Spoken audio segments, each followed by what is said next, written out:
Mesdames et messieurs, je vous souhaite la bienvenue dans ce webinaire au sujet de l'illustration du terrain à bâtir. Je suis Carlos Martins et comme d'habitude, vous pouvez poser des questions à travers la fenêtre chat ou alors préférentiellement par email et je répondrai aussitôt que possible. Nous allons donc démarrer ce webinaire par un modèle que j'ai fait au préalable. C'est un modèle assez simple. Tout d'abord, je vais vous montrer ici quel type de charge j'ai préconisé. Donc ici, nous avons des charges de poids propres. Nous avons des surcharges qui sont appliquées à la fondation et au nœud de la structure. Une charge utile aussi qui est appliquée au nœud de la structure. Et nous avons ici des charges de vent. Quand vous avez des charges de vent, etc. ou d'autres choses, si jamais vous pouvez ajouter des calques qui peuvent vous aider à propos de ce que vous êtes en train de faire. Là, par exemple, si j'appuie sur ma touche M que j'ai créée comme raccourci, là, on a un calque qui nous dit que le vent, il vient dans cette direction. Vous avez aussi la possibilité, pour ceux qui ne l'ont pas encore fait, dans les paramètres de raccourci de clavier, par exemple, ici, si je viens sur calque, vous voyez, calque de fond de plan, j'ai mis la lettre M comme raccourci. Ainsi, il m'est très facile d'afficher le calque ou pas. Voilà.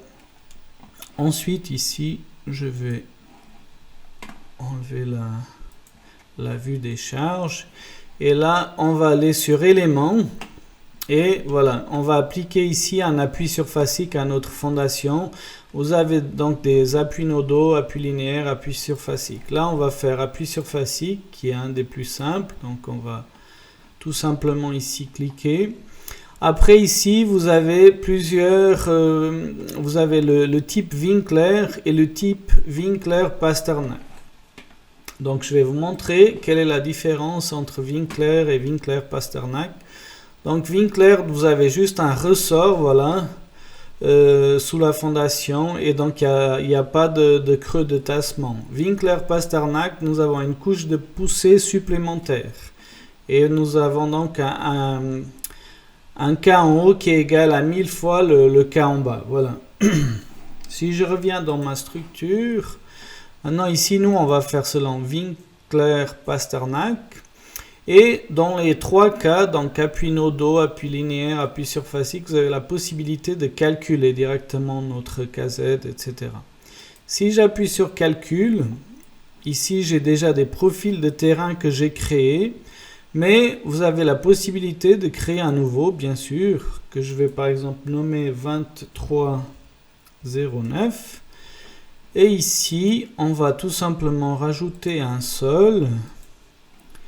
Là, vous pouvez dire l'épaisseur de la couche, par exemple. Là, je peux rajouter 2 fois, par exemple, ça. Ensuite, ici, vous avez la possibilité d'éditer la couleur que vous voulez, la description, mettre aussi ce que vous voulez.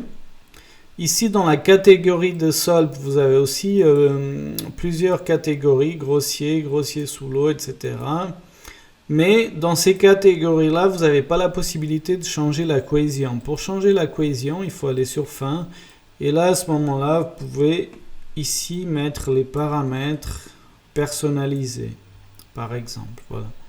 Si je fais ça, je valide. Vous voyez, j'ai un profil de sol qui a été créé. Maintenant, je vais ici, donc je vais utiliser le profil de sol que j'ai déjà défini. Et là, je vais dire que c'est un ressort Winkler A. Et ici, vous avez la hauteur de la semelle de fondation. Donc, il faut au moins avoir 300 mm, supérieur ou égal. Ici, dans ce cas-là, on va mettre 1000 mm. La méthode de calcul de la rigidité du support, dans ce cas-là, on va mettre depuis la charge estimée. Mais vous avez la possibilité du fait du tassement au niveau de la capacité portante, de choisir cette option-là aussi, voilà. Si je choisis celle-là, on a d'autres paramètres à rentrer. Donc l'estimation de la charge ici, en kN par mètre carré. Vous avez ici la méthode plusieurs méthodes. Ici, on va utiliser la méthode Steinbrenner, mais vous avez plusieurs méthodes de calcul de la répartition des contraintes. Et aussi la méthode de calcul de la résistance de la portance. On va utiliser la EN 1997, mais vous avez aussi plusieurs. Voilà. Là, si je fais valider, automatiquement ici, vous voyez, nous avons ça qui a été calculé et nous pouvons faire valider. Une fois que nous avons fait valider, maintenant ici, je vais juste appliquer le maillage parce que je n'ai pas fait le maillage. Et là, je vais mettre taille adaptée, comme ça c'est encore plus affiné au niveau de la fondation. Et là, on va tout simplement lancer le calcul statique qui va prendre quelques secondes donc à calculer. Là, on a fini.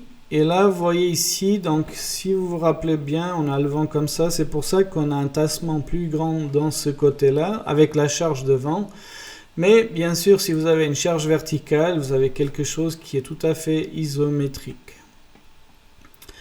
Maintenant, cette solution-là, elle marche bien quand on a exactement les mêmes caractéristiques de sol sous la fondation. Maintenant, on va faire un petit exercice. Imaginons que ici, nous avions ici un terrain qui est différent de cette partie-là. Donc là, je vais diviser ici ma fondation en deux et ici je vais subdiviser ces domaines. Donc je sélectionne le domaine, je sélectionne les lignes et là je fais valider. Maintenant de ce côté on va ici éditer notre profil de sol. Au lieu d'avoir un profil de sol 1, on va mettre le 2. Et là, on va rien changer à ce qu'on avait. Et ici, par contre, je vais juste mettre B, parce que c'est un autre ressort Winkler, voilà. Et là, je fais valider. Maintenant, je dois remailler, bien sûr, puisque j'ai fait des changements. Taille adaptée, valider. Et là, je peux lancer de nouveau mon calcul. Voilà, ça va prendre de nouveau quelques secondes, c'est assez rapide, comme c'est une petite structure. Là, vous voyez, avant, on avait quelque chose vraiment d'isométrique. Pour les charges verticales, vous voyez que là, on n'a plus du tout la même configuration de tassement sous la fondation. Et si on prend, par exemple, les charges de vent, encore moins. Vous voyez qu'ici, par exemple, on a quelque chose qui est bien différent. On a comme un soulèvement ici, par exemple. Voilà. Maintenant, je veux vous montrer une autre manière de faire. Maintenant, avec la version X7, nous avons un nouveau module Soil, donc qui s'appelle Soil.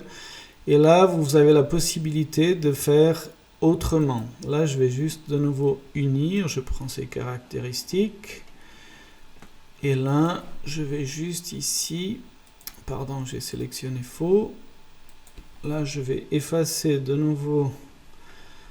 Donc là, j'ai envie d'effacer pas le domaine, mais l'appui surfacique. Et j'efface aussi le maillage, comme ça. Après, je peux tout simplement ici effacer la ligne.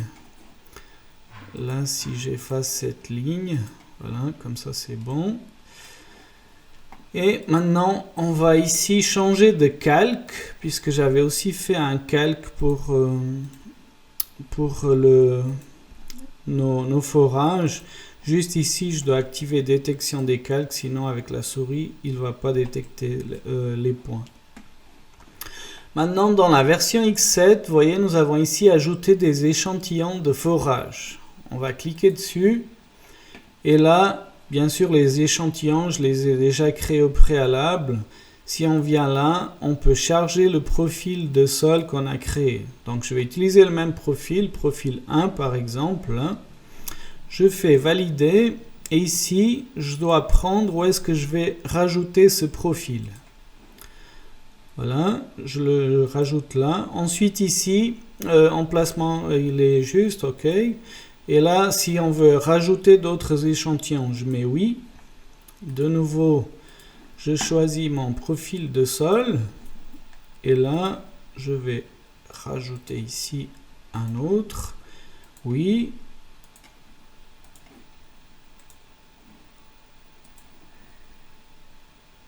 Là, je rajoute de nouveau. Voilà, c'est assez rapide à ajouter ces profils de sol. Voilà, validé. Maintenant, c'est le profil 2. Je vais le mettre là. Oui. Et là, le profil 3. Dernier, que je vais mettre ici. Voilà. Ajouter d'autres échantillons, non, puisque j'ai fini. Voilà. Là, j'ai rajouté tous mes échantillons. Maintenant, il faut voilà, mettre ici un rectangle qui délimite notre terrain, surface de terrain à bâtir. Là, je vais mettre jusque là. Et une fois que nous avons fait cela, maintenant nous avons ici cette fonction ici, définir le domaine de modélisation de sol. Un peu comme définir le domaine de dalle, sauf que là c'est pour le sol. Donc là je clique et automatiquement il reconnaît tout le rectangle. Là vous avez ici cette fenêtre qui dit domaine de modélisation des sols. Là on va laisser automatique. Échantillon de forage, donc tous les échantillons, mais vous pouvez faire par rapport à un échantillon. Puis la profondeur, donc là on va mettre de manière à ce qu'on parcourt au moins tous les échantillons que nous avons, la hauteur d'échantillon. Pas qu'on soit là, voilà, au milieu et qu'on ne tient pas compte des autres échantillons. Mais on aurait pu mettre 12 mètres, mais là je vais mettre par exemple 8 mètres.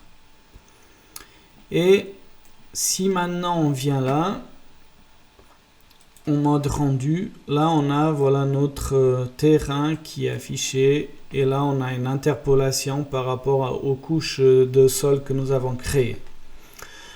Ensuite, nous allons directement, d'abord je vais ici dans maillage.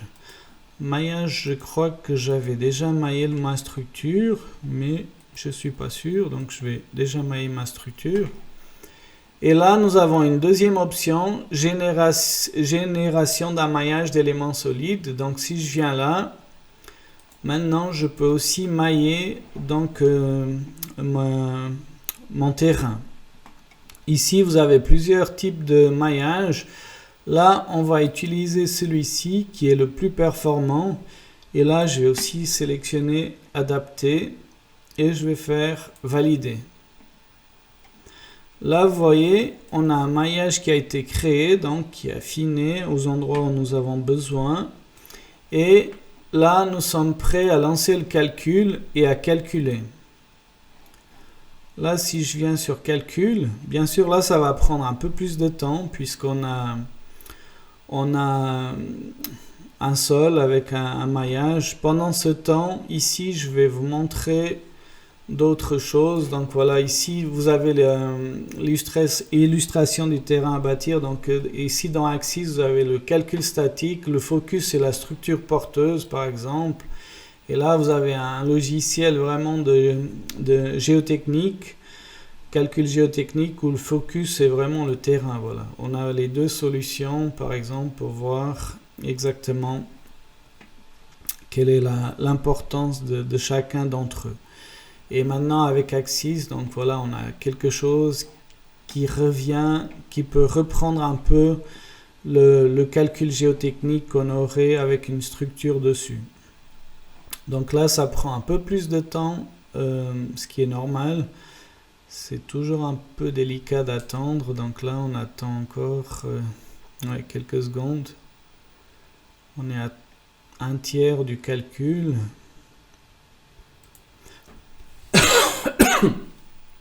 Donc voilà. Là, je vais ici afficher. Voilà, c'est toujours un peu dommage qu'on doit attendre pour que le calcul il finisse. Mais voilà. Ici, je voulais calculer parce que je voulais pas directement vous montrer le modèle calculé. Donc, comme ça, vous avez aussi une idée du temps que ça prend pour calculer quand vous avez une fondation. Donc là, ça prend pas mal de temps. Je pense qu'on sera pas loin des 2 minutes et quelques pour le calcul de cette structure. On attend encore. Normalement, ça aurait dû être plus rapide. Je ne sais pas si j'ai dédié toute la mémoire vive. Il faut que je regarde après dans les options. Pour les prochains webinaires, c'est bizarre. Parce que là, ça a l'air d'aller vraiment lentement. Quand j'avais fait le test avant le webinaire, ça marchait beaucoup plus rapidement. Donc, je ne sais pas pourquoi ça prend autant de temps. Mais voilà, ça fait partie du... On va attendre.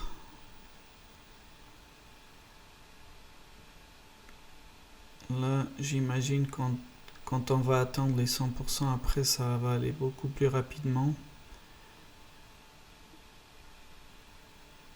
Mais là, ça prend un peu de temps, effectivement.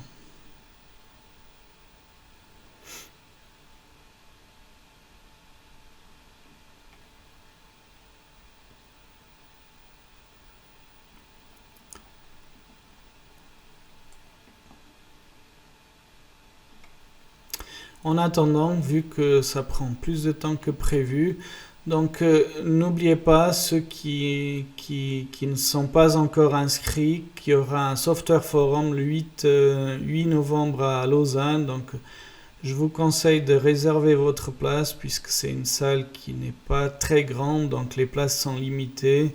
Et donc si vous voulez avoir une place au Software Forum, donc je vous conseille de vous inscrire au plus vite. Et voilà, je me réjouis de vous retrouver là-bas, à ce Software Forum. Ce sera le deuxième en Romandie et on pourra voir différents produits, etc. Voilà, là je pense qu'on a passé le cap le plus critique. Là, ça va aller nettement plus vite, voilà. Et là, on arrive à la fin de notre calcul, finalement. Voilà. Maintenant, il va fermer. Il va ouvrir les résultats. Voilà. Donc ici, je vais mettre en mode solide.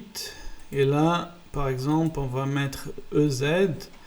Là, vous voyez que ici, nous n'avons pas quelque chose... Bon, on est par rapport au vent, bien sûr, mais même si je mets l'autre, on n'a pas quelque chose d'isométrique.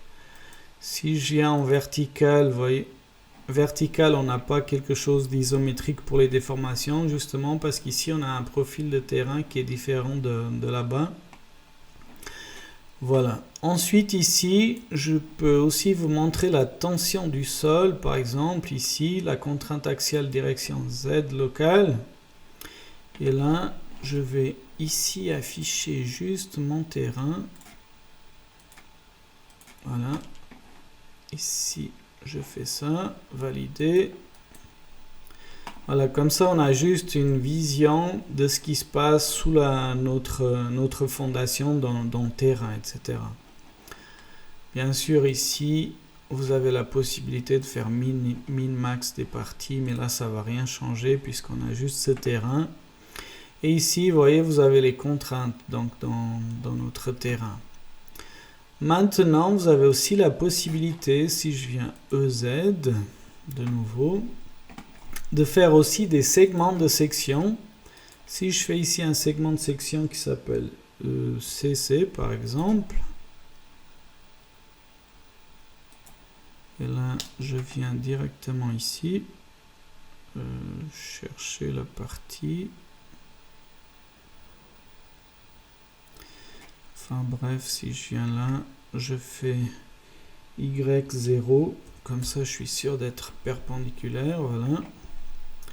Là je vais faire un nouveau segment qui s'appelle DD, c'est égal, et là c'est depuis là jusque là,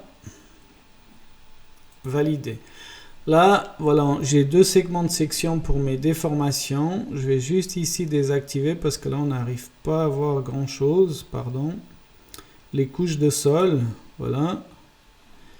Et là, nous avons la possibilité, si on met vue de face, par exemple, de voir qu'on n'a pas quelque chose d'isométrique. Vous voyez, même pour la charge verticale. Donc, vous voyez qu'ici, on a plus de déformation de ce côté. Et si on affiche aussi quand on a la charge devant, là c'est encore pire, voilà. Donc tout ça pour vous montrer que maintenant on a quelque chose, un module qui nous permet aussi de voir donc les contraintes, etc., les déformations dans notre terrain qui peut être utile pour différents projets. Voilà. Pour aujourd'hui, je vous ai montré ce que je voulais vous montrer. Donc, si jamais, comme d'habitude, je vous parle toujours de ça, mais voilà, si vous n'êtes toujours pas abonné à notre page YouTube, n'hésitez pas à le faire. Donc, ainsi, vous recevrez des notifications pour des nouvelles vidéos. Prochain webinaire, ce sera le dernier de l'année, le 28 novembre, donc à 14h15. Puisque le mois de décembre, on ne fait jamais de webinaire, on sera en vacances. Et, enfin, fin du mois, bien sûr, au début du mois, on est toujours là. Et donc, pour ma part, je vous souhaite un agréable après-midi. Merci beaucoup de m'avoir suivi et à très bientôt. Merci, au revoir.